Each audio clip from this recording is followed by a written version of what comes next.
much money will we save this year, next year, or in a 4-year period? Well, it's quite significant. In fact, to give you an idea, this will bring down the running costs quite significantly. If I can give you an idea, just last year alone, if you couple together death and disability, workers' comp, the top-up and hindsight adjustment, $460 million last year. This year, exactly the same areas, workers' comp, death and disability, top-up, hindsight, $762 million. And next year with the changes, Minister? Next year we'll bring it down quite considerably. My understanding is we will see it back down, I think it's about $66 million next year. That is a lot of money, clearly. So there's a massive financial incentive. Nathan Rees described you as, I'm sorry to use this description, it's his words, as the lapdog of Treasury, because this is all about Treasury wanting to do this for a long time, even under Labor. He rejected it, but you haven't. Sadly for the former Premier, he forgets that he presided over a period in time when the Auditor General brought in reports to government every year and said this scheme is financially unviable. It's putting at risk the entire scheme itself by having the cost spiral out of control. The former Premier, now Shadow Minister for Police, did absolutely nothing about this problem. He knew that it existed. He knew that it was ignoring the pleas of injured cops, not to throw money at them, but to actually start to put a focus back to getting them back on their feet, because he didn't want to upset a small number of followers within the organisation, the union. I understand this is difficult for the union because back in 2005, they were the architects of the scheme. They were the ones who put the scheme together. They built a scheme from the ground up. There was nothing like this, nothing extensively like this available. And what they don't want to be told is that the scheme is now completely unviable and, as I've said, does not address the main concern, getting injured cops back to work either in the police force or fixing them so they can go and get a job outside the police force. It's not been done. That's why we've committed $5 million each year for the next 3 years, $15 million injury management to attract the best outside of the police force to come in and fix our damaged cops. Minister, if you're a young officer who sustains a bad back injury and under the old scheme would have got $400,000, what would be the situation now? How would that be handled? Well, it'll depend on the injury itself. If it is a TPI injury, in other words, if that police officer cannot go and get a job because of that injury, cannot go back to work, then that officer will be able to claim a lump sum. For example, if it's not just a bad back, if the police officer has actually broken his or her back, is a quadriplegic, they're entitled to a lump sum.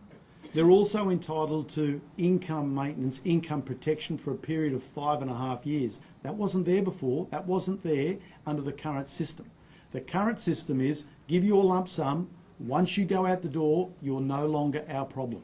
What we are looking at is a 5-year income protection scheme to work with cops to get them back on their feet. Now, the case of the cop with a broken back, that's clearly not going to happen.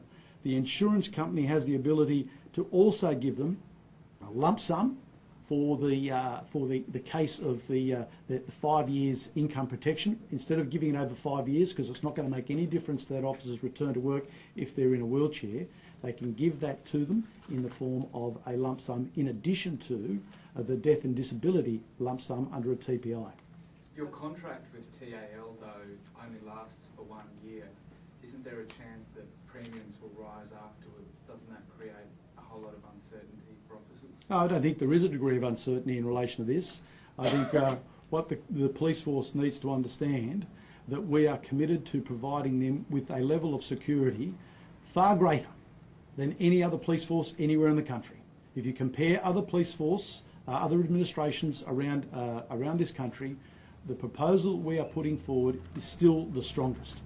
In terms of the contract, TAL have indicated there is so much uncertainty In other areas of the insurance community, they were not prepared to even sit down with us and actually prepare a proposal in regards to this. TAL were. TAL have put a 12-month proposal forward. Treasury are confident that this will significantly turn the risk profile around of the New South Wales Police Force, but culturally it will also send a very significant message that we're not going to throw money at you and hope that you go away, that the focus is actually going to be about rebuilding your life to get you back into policing if we can, but if we can't, to rebuild it in such a way that you can in fact get a job. Commissioner Scipione, what's your view on this contentious subject? Thank you. Look, the government's made a decision. There has been much commentary and many reports as far back as 2008 from the Auditor General, who clearly said this is not sustainable. It needs to be resolved. The decision has been made. What's encouraging out of this particular decision for me is this notion of putting $15 million into a fund that we can administer, working with the Police Association, other research agencies, universities, to come up with new and innovative ways to maintain and get back those officers that are injured in the workplace, get them back to doing what it is that they joined us to do, to be police officers. That's a very positive step. I'm very pleased that that was announced, and certainly we will make very good use of that money, and we'll make it from day one. The minute it becomes available, it'll be out there and it'll be used. So having said all of that, it's certainly not it's not a position that we weren't expecting. We did realise something had to be done, and it's happened. So, Commissioner, do you support this overhaul in its entirety? The reality is the scheme as it stood and has been operating is not sustainable. The fact is I have to put money out of police budget in to top up and supplement other areas. That's not good. I'd rather put the money that I'm given to go into policing, particularly when we know that there is so much to be done. I'm keen to ensure that we do as best we can to get our officers back. I prefer them not to retire unless they really needed to, but from this perspective, if we can get them back out on the truck doing what we require of them, then we're much better off as a community. How true is the mortgage buster tag? What proportion look, I've heard that said, and at the end of the day, it's not a term that I would aspire. I just don't use it. What proportion of officers would say take a lump sum payment and then take on a second job? I'll get those figures for you, but what I can indicate, we've had a review, and the reviews over many years, notwithstanding some people have talked about certain terms like rort and the like. The fact is, the most recent review that's been conducted made it very clear to us there's no evidence of systemic rorting in this current scheme. But are people exploiting the system? Well, I mean, that's certainly there was some suggestion that some of the claims may have been questionable, but that's the case in any insurance field, I would think. The fact is, there's no evidence of systemic rorting. That's not the issue. For me, the most important thing is to get our officers back. What about the pre-88ers?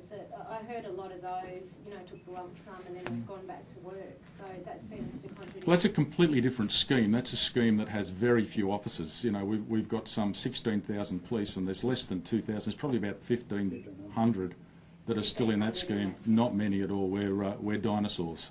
We'll soon be like the dodo, extinct. Commissioner, I know that you understand that the government only has a limited amount of money, and that it's up to the government to allocate money from its budget, but would you prefer that these changes were not happening?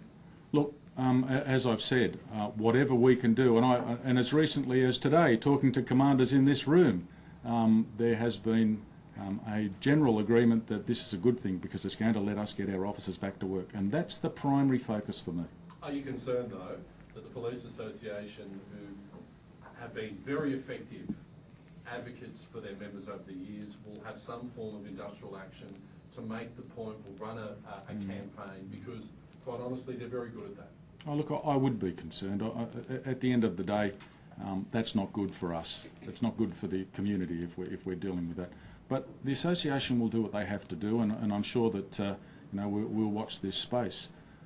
But it's most important to understand that from my perspective, this is really about the more we can get back, the better it'll be, Kevin. And you've heard some of the figures quoted by the Minister.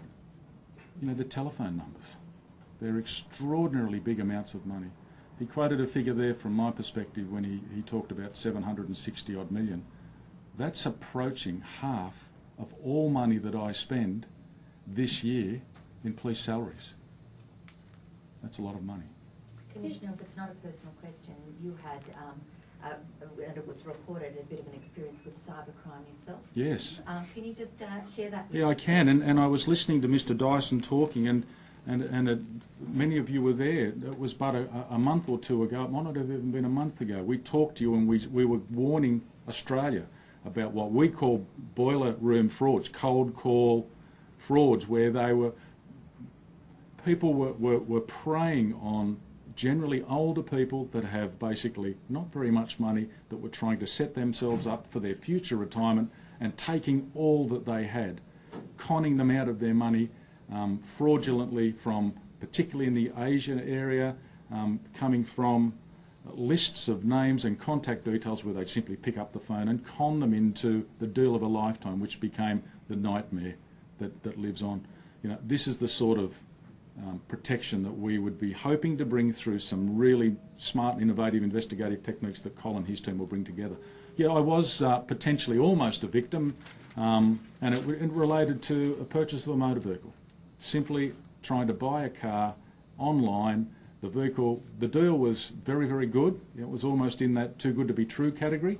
But of course, you make the inquiries, and in making the inquiries, it fast became very obvious that it was too good to be true, Philippa. And at that stage, when we started to ask some of the really difficult questions, it was amazing just how quickly the line went dead.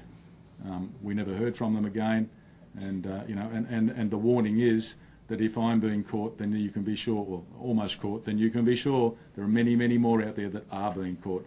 And I, for one, am not in the business of trying to give away my hard-earned money, and I'm sure that no one else should have to go through that as well. It wasn't a combi, was it? No, it wasn't a combi, Minister. Just on a separate issue, another drive-by shooting in Yes.